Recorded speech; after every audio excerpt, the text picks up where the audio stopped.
Je vous souhaite la bienvenue à l'Assemblée générale de la Fédération des centres mémoire. Je m'appelle Thibault Lebouvier, je travaille comme neurologue au CMRR de Lille et j'exerce la fonction de vice-président de la Fédération des centres mémoire depuis la dernière élection de décembre 2020. Je suis accompagné aujourd'hui par le professeur Maria Soto-Martin, que vous avez entendu à de multiples reprises ce matin, par mon collègue Éric Dumas, pardon, ton nom a disparu Éric, que vous venez d'entendre. Je suis accompagné également par Virginie Goutte, notre collègue neuropsychologue qui fait partie du bureau de la Fédération depuis décembre 2020 également, et par ma collègue Laetitia Breuil qui est assistante de recherche clinique et qui a rejoint également le bureau en décembre 2020. Le grand absent, c'est le docteur Jean-Michel Doré qui est psychiatre spécialisé dans la psychiatrie de la personne âgée. Alors voilà, je vais commencer par mettre les pieds dans le plat. Le bureau élu en décembre 2020 était celui que je suis en train de vous projeter. Notre présidente était le professeur Audrey Gabelle, et je crois que ça a été un vrai plaisir pour nous tous de travailler avec elle. Nous avions également un secrétaire qui était le docteur Stéphane Eppelbaum. Les Égyptiens disent que les chats ont 9 vies. Il y avait des félins dans ce bureau qui se sont engagés, qui ont pris d'autres directions professionnelles et ont décidé de laisser au moins temporairement leur fonction de soins. Parmi les félins, le docteur Stéphane Eppelbaum s'est engagé dans d'autres directions. Il a laissé sa place au bureau en septembre de l'année dernière. Et puis nous avons appris il y a 2 semaines que le professeur Audrey Gabelle également prenait d'autres directions. On a eu l'occasion de la remercier chaleureusement de tout le travail qu'on a pu accomplir avec elle et de lui souhaiter bonne chance dans les nouvelles fonctions qu'elle a choisies. C'est donc un bureau un petit peu particulier, un petit peu exceptionnel qui va avoir lieu, puisqu'il va s'agir, entre autres sujets, d'assurer un plan de continuité pour notre fédération des centres mémoire dans ce contexte un petit peu mouvant et inattendu. Je rappelle que le bureau est secondé d'un conseil d'administration qui réunit les membres du bureau et également les past presidents, les anciens présidents de la Fédération des centres mémoire, c'est-à-dire le professeur Pierre Crolac-Salmon, mais également les anciens présidents de la Fédération des centres mémoire de ressources et de recherche, vous savez, l'association qui était le précurseur de la Fédération des centres mémoire, à savoir le professeur Mathieu Secaldi, le professeur Florence Pasquier, le professeur Jacques Touchon, le professeur Philippe Robert, le professeur Bruno Vellas et le professeur Bruno Dubois, dont les avis, les conseils ont été particulièrement précieux ces derniers jours. Voici l'ordre du jour que je vous propose. Nous allons commencer, comme c'est l'usage, par un bilan moral et nous enchaînerons avec le bilan financier qui vous sera présenté par notre trésorière, le professeur Maria Soto-Martin. Puis, j'évoquerai avec vous un plan de continuité et ce plan de continuité prévoit l'élaboration de nouveaux statuts dans ce contexte un petit peu particulier que je propose de soumettre au vote de cette Assemblée. Cette Assemblée présente ici dans l'amphithéâtre, mais l'Assemblée également virtuelle qui nous écoute en ce moment. Alors pour voter, je vous invite à vous connecter avec vos smartphones à l'adresse suivante et à indiquer le numéro d'événement que vous pouvez lire, le 25 79 61. Je vais laisser ce cadre dans l'ensemble des diapositives. Vous avez ainsi tout le temps d'attraper votre smartphone et de vous connecter. Et vous verrez les questions apparaître quand ce sera le moment. Voilà, vous voyez que je laisse en position supérieure droite de votre écran le lien pour le vote. Alors commençons sans transition par le bilan moral de la Fédération des centres mémoire. À la Fédération, nous fonctionnons de la façon suivante. Nous avons des réunions tous les 15 jours comme le lecanemab, tous les 15 jours, c'est programmé sur l'année. Ça dure 1 heure, c'est en visioconférence. Nous avons un ordre du jour et un compte-rendu systématique. Nous sommes soutenus par M. Cédric Neveu, ici présent, qui est notre webmaster depuis décembre 2020, qui est assuré de la maintenance, de la mise à jour du site web de la Fédération des centres mémoire, des développements web qu'on lui confie, par exemple quand il s'est agi de mettre en place le recensement des centres mémoire. Mais vous verrez également qu'il intervient dernièrement dans la conception d'un annuaire des essais thérapeutiques que nous vous présenterons. C'est lui également qui nous aide à concevoir les newsletters et à organiser la logistique de nos événements virtuels. Ce bilan moral comprendra un point sur nos actions de communication basées sur le site internet, un point sur l'annuaire des essais cliniques que je viens d'évoquer, qui vous sera exposé par Laetitia Breuil, un point sur les réunions et conférences auxquelles nous avons participé ou que nous avons organisées au cours de cette année. Un point sur les liens avec la neuropsychologie que nous avons essayé d'établir et avec un certain succès. C'est Virginie Goutte qui vous l'exposera. Un point sur nos missions auprès des autorités de santé, qui sera succinct sur 2 aspects, puisqu'ils ont été largement évoqués ce matin. On ne reparlera pas de la feuille de route du plan maladie neurodégénérative. On reparlera peu du cahier des charges, puisque ces sujets ont été évoqués ce matin. Mais vous verrez qu'il y a d'autres missions que nous menons, et c'est mon collègue Éric Dumas qui vous les exposera. Et puis, on terminera par le projet de recommandation de prise en soin des symptômes psychocomportementaux dans les maladies d'Alzheimer et maladies apparentées. Et ça, c'est la thématique de choix du professeur Maria Soto, qui terminera donc ce bilan moral par ce sujet. La Fédération des centres mémoire en quelques chiffres. Alors vous le savez, depuis 2017, depuis que la FCMRR s'est transformée en Fédération des centres mémoire, nous avons mené un intense travail de recensement des centres mémoire. Actuellement, 206 centres mémoire sont recensés sur le site, et ce qui signifie que au moins un représentant de chacun de ces centres mémoire est atteint par nos actions de communication. 206, c'est beaucoup, et c'est peu à la fois.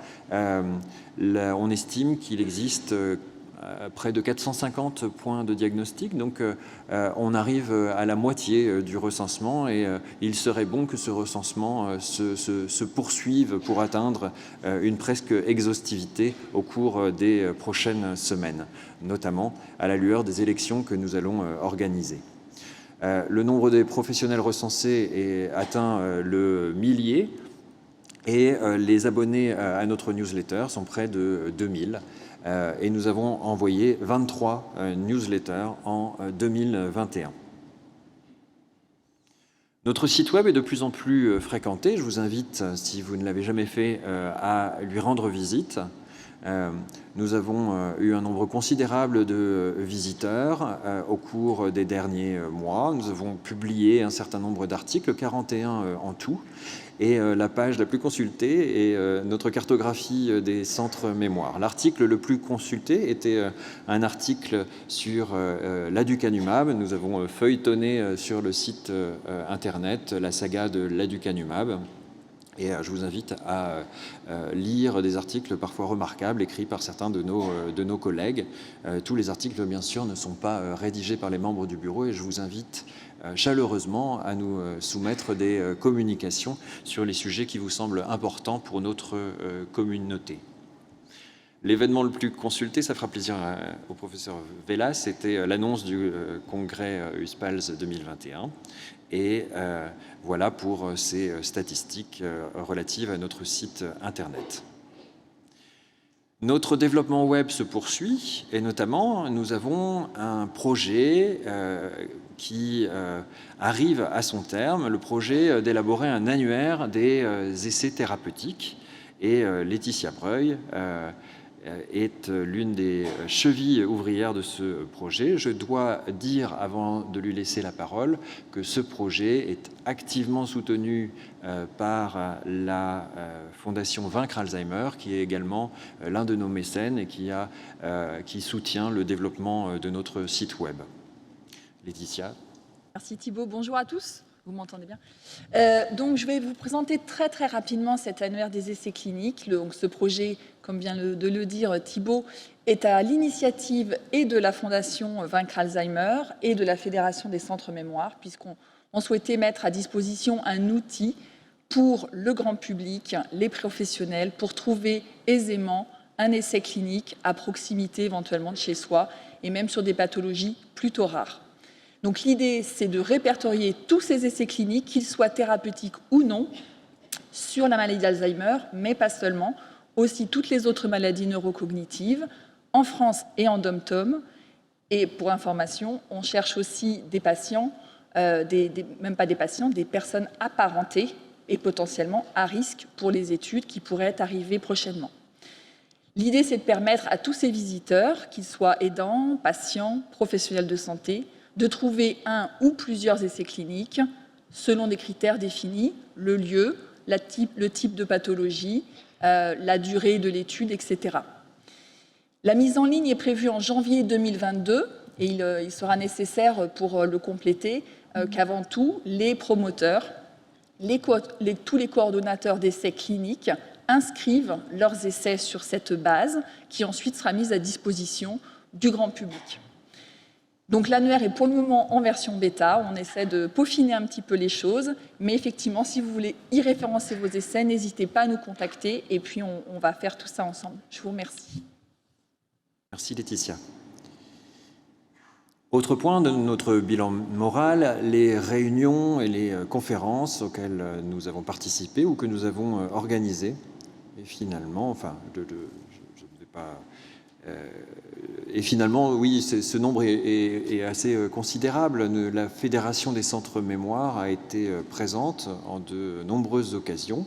Elle a été présente, comme c'est désormais l'usage, aux rencontres de neurologie comportementale et des consultations mémoire organisées par le professeur Bruno Dubois les 25 et 26 mars 2021, avec une session dense d'actualité qui avait été, entre autres, menée par Audrey Gabel, évidemment, et mon collègue Éric Dumas, qui avait parlé à cette occasion, qui avait également organisé le fait qu'on présente les activités d'une consultation mémoire particulière lors de ces actualités. Cette session d'actualité avait été suivie par un atelier, comment analyser les fonctions exécutives ou le mouvement en consultation mémoire, qui avait été très suivi. La fédération était présente aux journées de neurologie de langue française. C'était un programme qui avait été élaboré par le précédent bureau. Une très belle session qui avait été organisée par le professeur Mathieu Secaldi, où le professeur Claire Paquet s'était exprimé. Une session qui s'était intitulée « Quand le neuropathologiste fait perdre son latin aux cliniciens ». Une session notamment où cette nouvelle entité, le LATE, avait été très bien abordée. La Fédération des centres mémoire avait organisé ses journées propres, les journées scientifiques de printemps, les 4 et 5 juin 2021. Là, je rends hommage au docteur Jean-Michel Doré, le psychiatre du bureau de la FCM, qui avait fait un programme remarquable. Les journées s'étaient intitulées « Entre neurologie et psychiatrie, la cognition dans tous ses états ». Et il y avait eu des présentations très suivies, notamment sur le diagnostic différentiel entre troubles psychiatriques primaires et démence frontotemporale. Nos journées scientifiques sont désormais biannuelles et les journées scientifiques d'automne ont eu lieu le 22 octobre 2021. Peut-être que vous y avez assisté en direct ou peut-être que vous avez eu accès à nos replays, comme on dit en bon français. Cette journée était dédiée aux actualités thérapeutiques dans les maladies d'Alzheimer et les maladies apparentées. Elle avait été largement organisée par le professeur Audrey Gabel, auquel, évidemment, à plusieurs reprises aujourd'hui, nous enverrons un salut virtuel amical. Enfin, sur l'instigation de Virginie Goutte, ici présente, nous avons organisé le premier atelier clinique conjoint avec la Société de neuropsychologie de langue française le 2 décembre 2021. C'était vraiment un coup d'essai et ça a été très apprécié, et c'est une session qui était dédiée à la présentation de cas cliniques ayant des enjeux neuropsychologiques. Vous voyez que ces sessions en ligne que nous organisons, peut-être moins conviviales que les conférences présentielles, elles ont l'intérêt de pouvoir aller chercher un très large public et d'être absolument gratuites. Les audiences étaient finalement tout à fait convenables, et ces audiences ne reflètent qu'une partie de nos auditeurs, puisque toutes ces conférences sont accessibles en replay sur notre site. Dans ce bilan moral, justement, ça fait une transition avec cette action qu'on avait menée avec la Société de neuropsychologie de langue française. Nous essayons de développer des liens actifs avec les sociétés de neuropsychologie. Et j'ai le plaisir de passer la parole à ma collègue Virginie Goutte. Merci Thibault. Merci Thibault. Donc en effet, cette année, l'objectif, c'était de mettre en place des collaborations avec les sociétés savantes et associations en neuropsychologie. Et nous avons pu signer une convention de partenariat avec la Société de neuropsychologie de langue française. Mais nous sommes également en train d'échanger avec l'Organisation française des neuropsychologues spécialisés en neuropsychologie et le groupe de réflexion sur les évaluations cognitives. Et comme on vient de l'évoquer, suite à la signature de la convention de partenariat, nous avons pu avoir des actions concrètes dès cette année, donc dès le 2 décembre, en organisant le premier atelier clinique conjoint CNLF-FCM, qui est d'ores et déjà renouvelé pour l'année 2022. Donc 2 ateliers sont prévus, au cours desquels nous présenterons différents cas cliniques, mais également un temps sera consacré à l'actualité de la recherche en neuropsychologie afin de favoriser les collaborations et les liens entre les différents centres mémoire. Et Virginie, je crois qu'on peut remercier nos collègues marseillais du CMRR de Marseille qui avaient soumis 2 cas remarquables à ce premier atelier, et je vous invite à garder un œil sur notre site web et à participer, à soumettre vos cas cliniques lors de nos prochains ateliers. Le bilan moral de la Fédération des centres mémoire comporte évidemment un point sur nos missions auprès des autorités de santé. Alors, comme je l'ai dit, je ne crois pas, Eric, tu me diras si tu es d'accord, qu'on va beaucoup réaborder le sujet de la labellisation, puisqu'il a été largement traité tout à l'heure, ni même celui du plan national MND, sinon pour dire que, évidemment, la Fédération des centres mémoire est partie prenante de ces initiatives et que nous sommes représentés pour défendre la voix des centres mémoire dans ces deux projets ou initiatives. Ce que vous ignorez peut-être, c'est une autre mission qui nous a été proposée et que je laisse Éric Dumas vous présenter. Oui, Thibault, nous avons été contactés par le ministère de l'Intérieur pour le projet Cogni Sécure Auto, qui est la manière d'appréhender la conduite automobile chez les patients atteints de troubles cognitifs. On sait que tous, dans nos consultations mémoire et en médecine de ville, c'est un sujet extrêmement problématique, qui n'est pas forcément très clair pour qui que ce soit. Donc l'idée, c'était à la fois de réfléchir en s'appuyant sur les compétences des consultations mémoire, comment réfléchir pour identifier les patients qui sont à risque dans la conduite automobile et surtout également comment les accompagner dans leur prise en soin. Nous avons eu une première réunion inaugurale le 15 octobre et le professeur Gilles Berru a accepté de coordonner ce groupe de travail.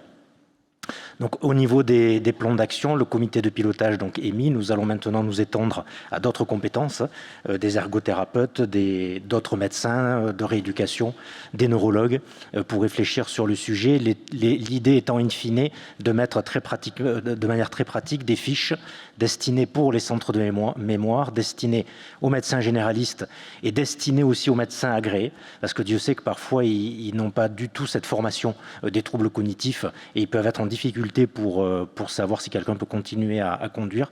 Et donc l'idée est vraiment de mettre en place des fiches très pratiques pour ces patients-là, et aussi d'imaginer, et ça je crois que ça va être important, la place des consultations mémoire dans ce réseau-là, parce que nous avons certes des compétences, mais je crois que nous n'avons pas de pouvoir de sanction, et que nous avons aussi surtout une alliance thérapeutique avec nos patients, et je crois qu'il va falloir qu'on soit vigilant à pouvoir donner des avis, à pouvoir être expert, sans mettre à mal cette relation d'alliance thérapeutique pour que les patients continuent quand même à venir nous voir une fois qu'on aura discuté de ce problème-là. Merci Eric. Et puis j'en viens au projet de recommandation de prise en soin des symptômes psychocomportementaux dans les maladies d'Alzheimer et apparentées. C'est notre grande affaire du moment et j'ai le plaisir de passer la parole au professeur Maria Soto. Merci Thibaut. Ah, tu n'as pas pris mes dernières diapos, c'est pas grave. Ah.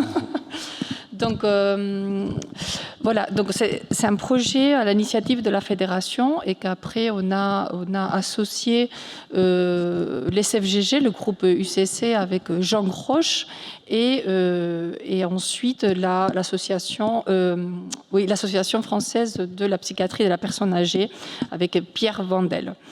Donc l'idée, c'est vraiment d'élaborer des nouvelles recommandations, puisque les dernières datent de 2009, élaborées par la HAS, basées sur les preuves scientifiques existantes et bien sûr sur l'expérience clinique, et avec un focus vraiment sur la prévention, l'anticipation et surtout au stade prodromal, stade léger de la maladie, pas que de la maladie d'Alzheimer, aussi des maladies apparentées. Passer. Donc, on est très content parce qu'on a constitué 22 groupes de travail avec des différentes thématiques où il y a un référent pour ce groupe de travail. Tu peux passer la prochaine si tu veux. Et ce qui est intéressant, c'est qu'on a fait un appel à la participation, donc les 3 sites internet avec des emails de la fédération et des 2 sociétés savantes. Et pour l'instant, on a 180 participants, mais je crois qu'on a encore reçu des autres demandes. Et par rapport à la représentativité, on est assez satisfait parce que déjà les 22 référents, il y a les 3 sociétés, les 2 sociétés de la fédération, mais aussi il y a les 3 disciplines très bien représentées, la gériatrie, la psychiatrie et la neurologie. Et parmi les participants, ils sont répartis par chaque groupe, il y a également une bonne représentativité géographique des 3 disciplines médicales. Il y a 2 médecins généralistes, il y a beaucoup de pluriprofessionnels qu'on souhaitait vraiment impliquer de tout milieu sanitaire, médico-social, social, les 2 lieux de vie, domicile, EHPAD. Et comme d'autres professionnels aussi, il va y avoir 4 pharmaciens dans chaque groupe qui vont aborder les molécules, des infirmières, des psychologues, d'orthophonistes, des Mayas aussi, il y a pas mal et bien sûr des associations, pour l'instant France Alzheimer, mais on va aussi inviter les associations de maladies accordées Lewy, frontotemporales, etc. Et donc le calendrier, on avait identifié, sollicité les références, ça s'est fait. Le 19 novembre, on a constitué donc les groupes. On n'a pas constitué, on est en train de constituer les groupes, parce que comme je vous ai dit, on reçoit encore des demandes, mais la semaine prochaine c'est clôturé, parce qu'il faut vraiment envoyer aux référents leur liste de participants avec le coordonnées et commencer à organiser ces réunions de travail. Le 19 novembre, on a eu une réunion avec les 22 référents, avec tous ceux qu'on est référents des groupes, pour partager avec eux la méthodologie standardisée, parce qu'il va y avoir 2 phases. Une première phase qui commence à partir de janvier, des 4 mois, où chaque groupe va avoir un travail de recherche bibliographique avec une méthodologie. On a utilisé le Prisma, bien sûr. Et une deuxième partie pour l'élaboration. Chaque groupe va élaborer les recommandations pour sa thématique. Et septembre à novembre 2022, va avoir un travail, notamment avec les coordonnateurs nationaux, Jean Roche et moi, mais aussi, bien sûr, associé avec le référent du manuscrit global. Et on s'est dit que dans un an, ici, lors des de ce congrès, probablement avant, on va organiser une journée avec les 22 référents et faire vraiment le consensus de ces recommandations. Il y aura une votation type Delphi Panel si il est nécessaire. Et enfin, en janvier, on va demander une relecture pour des sociétés savantes comme la Médecine Générale, bien sûr les 3 sociétés savantes, France Alzheimer et des autres. Merci. Merci Maria. Ce qu'on peut ajouter, c'est que tu as eu une grande expérience de ces réunions de consensus avec les procédés Delphi à l'international. Et donc, tu es quand même la personne idéale pour mener ce travail avec Jean Roche. Je crois que tu avais ajouté des contacts, n'est-ce pas? Oui, j'avais ajouté aussi. Jamais il y a des participants qui voudraient participer. Donc, vous pouvez envoyer un email donc, à ces 2 adresses email. Et je profite pour remercier Madame Bachert, la secrétaire de notre CEM2R à Toulouse, qui fait un travail remarquable. Alors, tu vas conserver la parole, Maria, puisque vient le moment du bilan financier. Je vais être très rapide. Et que tu exerçais les fonctions de trésorière dans ce bureau exécutif. Donc voilà, donc le bilan, donc, on remonte depuis le 10 décembre, que c'était aussi ici, à cette même Assemblée Générale, il y a 1 an. Donc, nous avons commencé le 10 décembre avec un solde de 17 382,18 euros et centimes. Par rapport aux dépenses, donc, il y a eu l'organisation de ces journées scientifiques que Thibaut vient de vous présenter en automne et en printemps, avec un prix de 3 288. Il y a eu les frais tenus du compte bancaire, 54 euros. Frais divers de fonctionnement du bureau, 243,40. Et après, tous les travaux du site web, de maintenance du site WordPress par Cédric Neveu, qu'on remercie. Voilà, c'est une aide précieuse pour le bureau et pour la fédération, de 3 000 euros. Concernant les recettes, donc, il y a eu des diverses symposiums qu'on a organisés avec le soutien des Biogènes et de Roche. Il y a une erreur, parce que le symposium de Roche, c'est 2000, c'est pas 4000. Veuillez m'excuser, donc ça, il faut que je... Par contre, les comptes sont bien faits, hein, mais il y a... Ça c'est sûr, j'ai vérifié au moins 4 fois, tous les comptes, c'est bien fait, mais par contre, c'est 2000 euros dans la participation du symposium Roche. Et les cotisations de la fédération, donc depuis 1 an, à 2200,35. Donc on peut dire qu'on est resté à peu près en équilibre, hein, et qu'on finit l'année avec un solde de 16 997,13. Merci. Merci Maria. Alors vient le moment de la première question soumise au vote. Approuvez-vous notre bilan moral et financier ?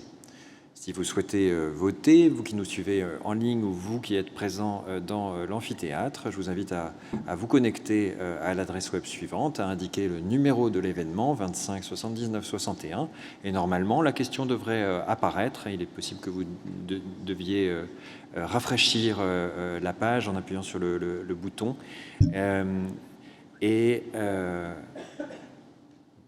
voilà, normalement le vote devrait pouvoir fonctionner.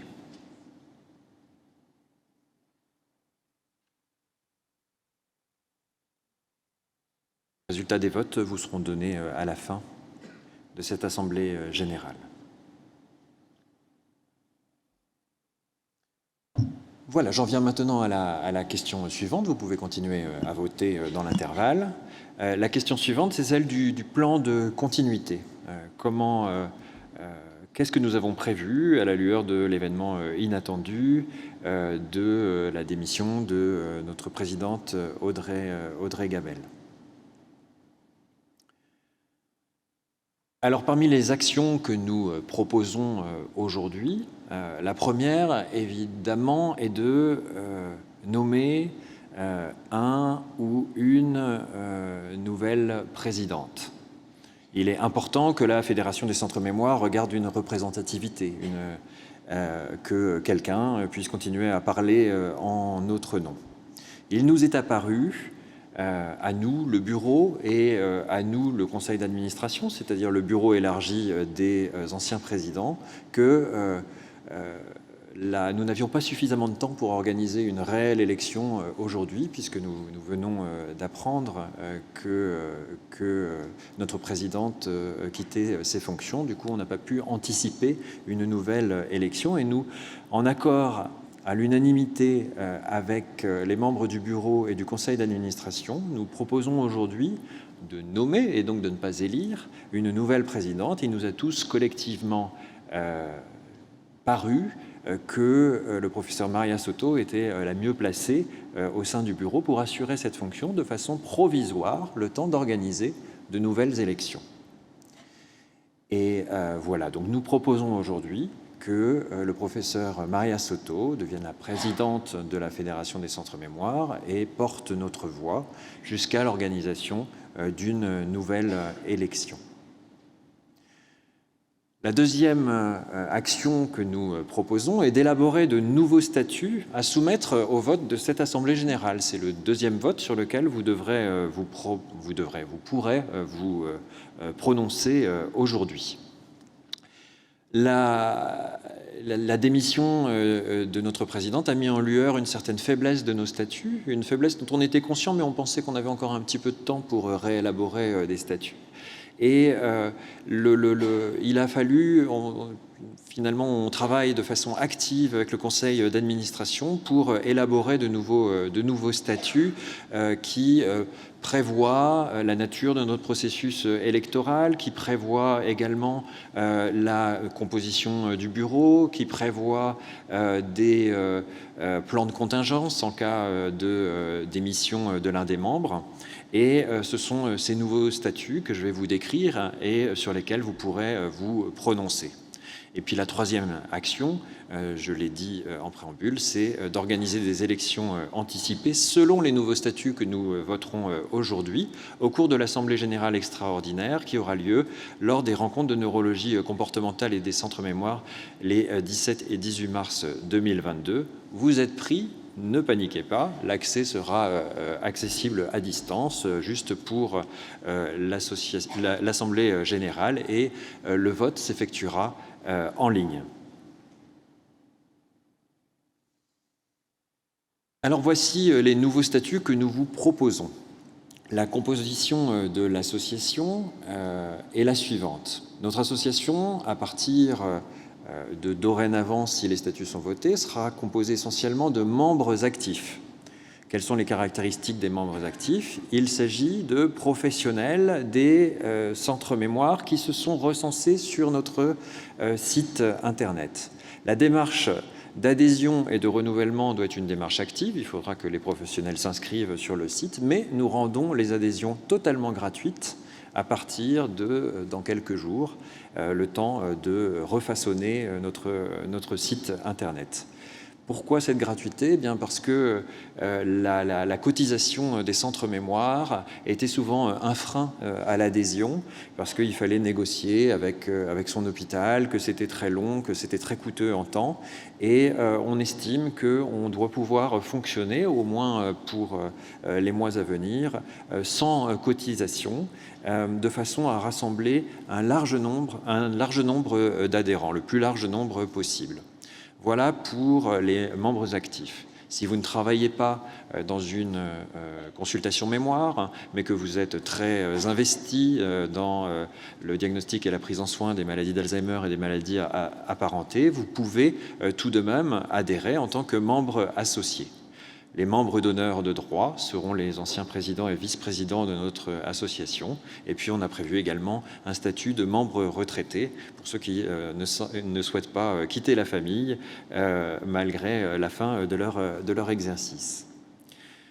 Le bureau et le conseil d'administration auront la composition suivante. Le bureau exécutif sera piloté, si vous validez ces statuts, par un trio composé d'un président et de 2 vice-présidents. Ce trio sera nécessairement composé d'un membre d'un CMRR et d'un membre d'un centre mémoire de territoire. Et ce trio devra rassembler au moins 2 des grandes spécialités qui composent notre discipline, c'est-à-dire un gériatre, un neurologue, un psychiatre. Les autres membres du bureau seront un gériatre, un neurologue, un psychiatre, un neuropsychologue, un orthophoniste et un attaché de recherche clinique. Voilà la composition de ce qu'on appellera désormais le bureau exécutif. Ce bureau exécutif peut être élargi en conseil d'administration lorsqu'on y associe les anciens présidents de la Fédération des centres mémoire, ressources et recherche ou de la Fédération des centres mémoire. Alors, comment se déroulera le processus électoral ? Il commencera par l'annonce des élections par le bureau exécutif au moins 60 jours avant la fin du mandat du président. Nous laisserons des candidats se déclarer au moins 30 jours avant l'Assemblée générale. Les candidatures se feront par ticket. C'est un trio composé d'un président et de 2 vice-présidents qui devront se porter candidat, un trio répondant aux caractéristiques que je viens de vous exposer. Le vote aura lieu en ligne dans les jours qui précèdent l'Assemblée générale. Et puis les résultats seront annoncés à l'Assemblée générale et au cours de laquelle seront annoncées l'élection du président et des 2 vice-présidents qui auront été choisis. Suite à cette élection, un appel à candidature sera mené pour la participation au bureau exécutif. Et puis les candidats qui se seront prononcés seront choisis par suffrage indirect par le conseil d'administration. Et parmi les candidats qui rejoindront le bureau, on nommera celui qui deviendra secrétaire et celui qui deviendra trésorier. Le mandat du bureau exécutif, composé du trio du président et des 2 vice-présidents et des autres membres du bureau, sera fixé à 2 ans.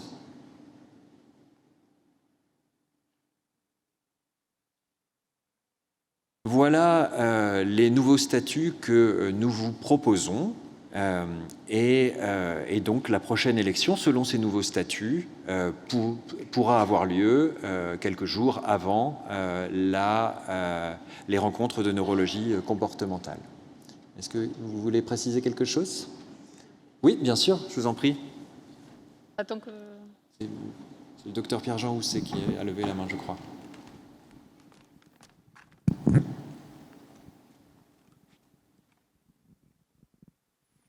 Oui, Thibault, je voudrais essayer d'anticiper, de lever une possible ambiguïté statutaire et juridique sur lesquelles vous pourriez vous faire retoquer. L'un des nouveaux statuts, le président n'est pas renouvelable.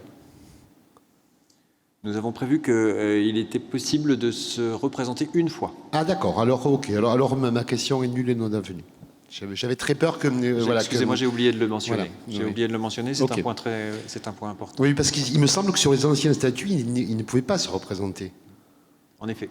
Et voilà, donc, ok, donc tout va bien. C'était un gros débat, 2-3 ans, renouvelable. Non, mais si tu veux, Maria, j'avais très peur qu'en votant les statuts aujourd'hui, tu empêches une éventuelle réélection du président ou de la présidente aux prochaines élections. Mais si tu dis que c'est renouvelable une fois, il n'y a pas de souci. Okay. Y a-t-il d'autres questions relatives à ce point ? Il y aura une séance de questions juste après, le temps qu'on récolte tous les votes.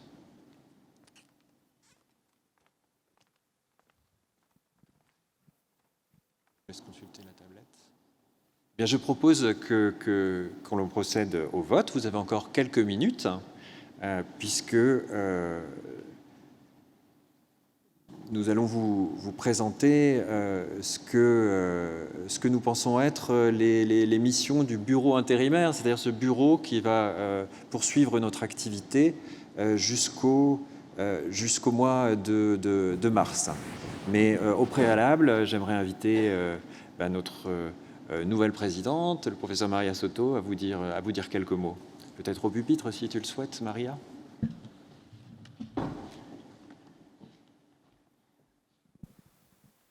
Merci Thibault.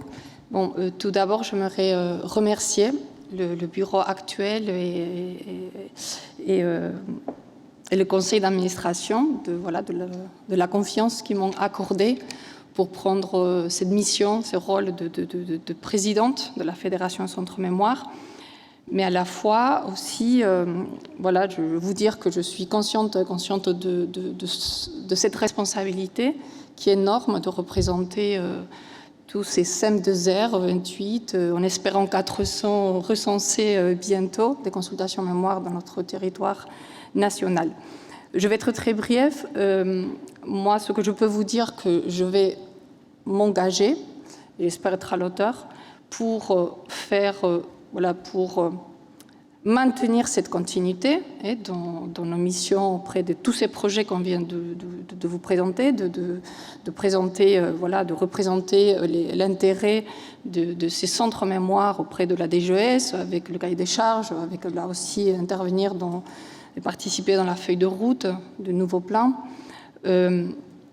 Aussi, je crois qu'une mission importante d'ici à mars, et ça on est tous d'accord, c'est d'arriver vraiment à ce recensement. Donc ça, il faut que vraiment qu'on arrive à cet objectif. Et bien sûr, tout ça, et je salue, j'aimerais saluer tout notre bureau, parce que c'était c'est un grand plaisir de travailler avec ce bureau. Depuis 1 an qu'on est constitué, c'est un grand plaisir de travailler avec vous tous tous les 15 jours. On est vraiment très fidèles à nos rendez-vous.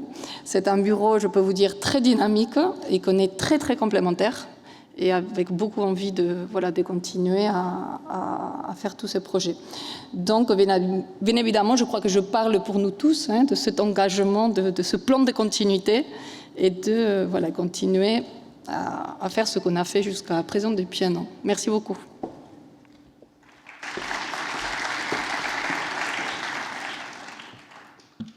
Alors notre mission au cours des prochaines semaines sera de mettre en place ces nouveaux statuts s'ils sont votés à l'issue de cette Assemblée générale, d'organiser le nouveau scrutin, de refondre le système d'adhésion en établissant la gratuité. Ça va demander beaucoup de travail à notre webmaster.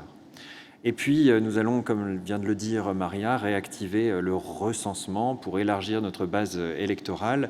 Et pour ce faire, nous allons convier à des réunions, les responsables à des réunions virtuelles, les responsables de CMRR, pour essayer d'activer nos réseaux respectifs début janvier 2022.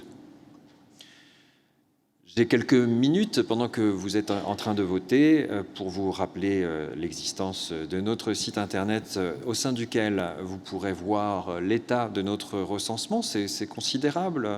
Plus de 200 points de diagnostic ont été recensés sur le site en France métropolitaine, mais également au-delà. C'est un grand plaisir d'accueillir nos collègues ultramarins. Si vous ne trouvez pas votre centre mémoire, eh bien, rendez-vous sur le site pour le recenser.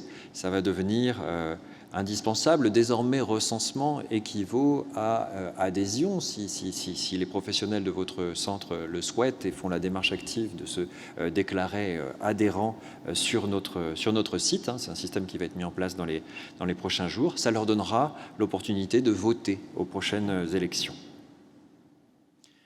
C'est pas que voter, Thibaut, je me permets, c'est tout. Voilà, c'est toute la richesse de notre site. Il y a comme Thibaut a dit tout à l'heure, il y a beaucoup des articles, beaucoup des liens. Ça, tu pourras dire un mot peut-être pour les cours du DI aussi. Bien Donc sûr. voilà, il est censé, comme objectif aussi d'être un outil de formation aussi, pas que d'information. Maria. Alors, à la question 1, validez-vous l'exercice du bureau, le bilan moral et financier?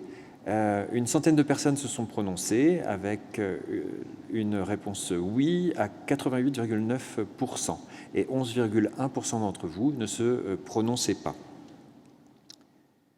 J'ignore si les résultats à la question 2, sensiblement le même nombre de votants, 98,9% de oui, 1,1% ne se prononcent pas et 0% de non.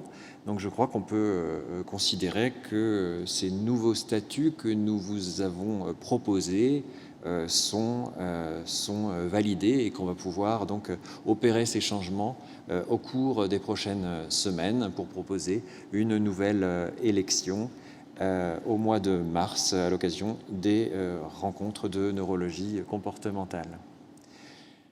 Merci à tous pour votre attention. Je crois qu'on peut prendre quelques questions s'il y en a dans la salle ou en ligne.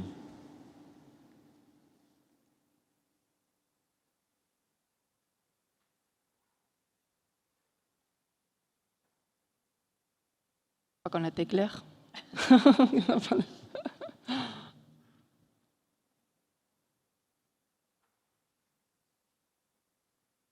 Très bien. En ligne non plus, ça ne frémit pas? Ben, très bien, je vous propose de lever la séance avec quelques minutes d'avance, du coup, c'est des choses exceptionnelles, mais pas tant que ça non plus, il est déjà 12h22. Bon appétit à tous.